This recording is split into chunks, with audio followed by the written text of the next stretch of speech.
India feeds nearly one-fifth of the world's population, and one of the strongest pillars behind this achievement is the use of fertilizers.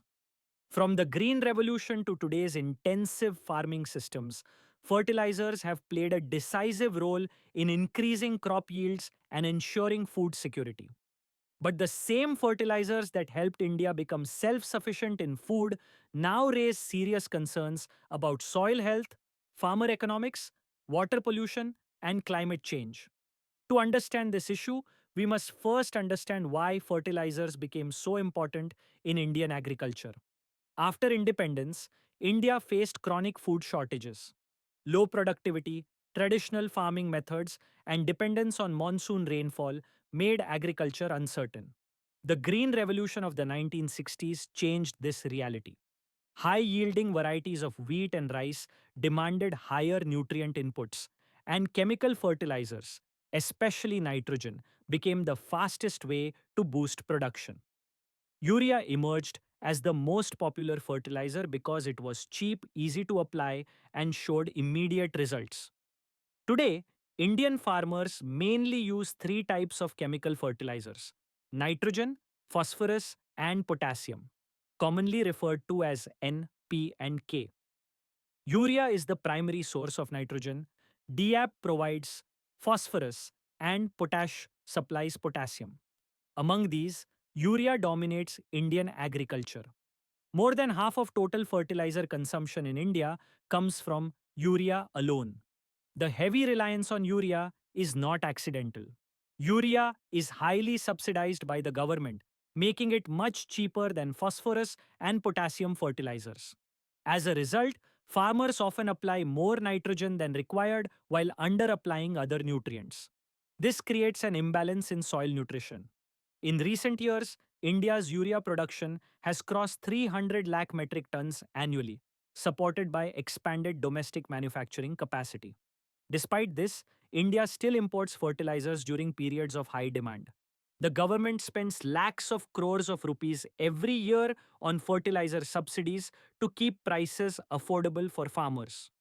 While subsidies protect farmers in the short term, they also influence behavior. When one nutrient is cheap and others are expensive, farmers naturally overuse the cheaper option. Over time, this has led to a serious problem: nutrient imbalance in Indian soils. Soils in many parts of India now show excessive nitrogen levels, but deficiencies in phosphorus, potassium, sulfur, zinc, and other micronutrients.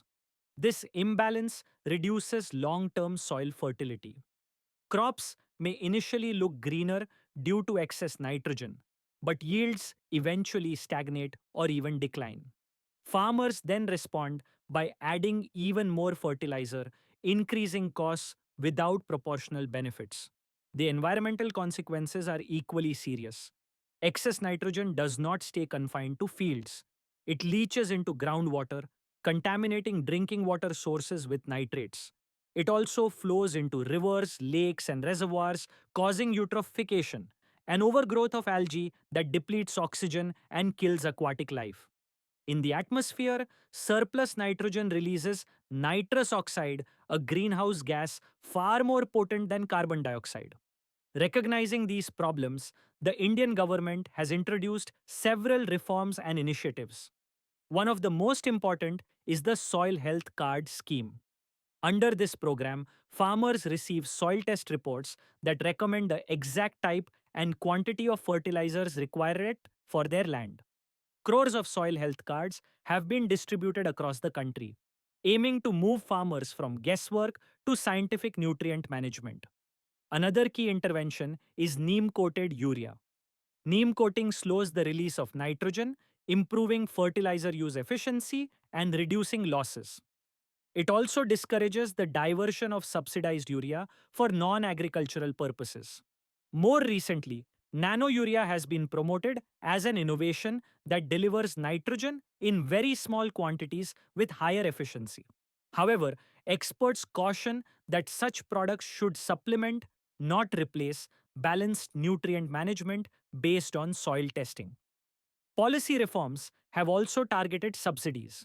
Phosphorus and potassium fertilizers are now covered under the nutrient based subsidy system, where subsidies vary according to nutrient content.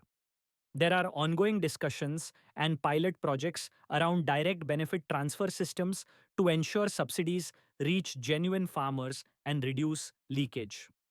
Beyond chemical inputs, experts increasingly emphasize integrated nutrient management. In conclusion, fertilizers are neither villains nor magic solutions. They are powerful tools. Used wisely, they sustain productivity and farmer incomes.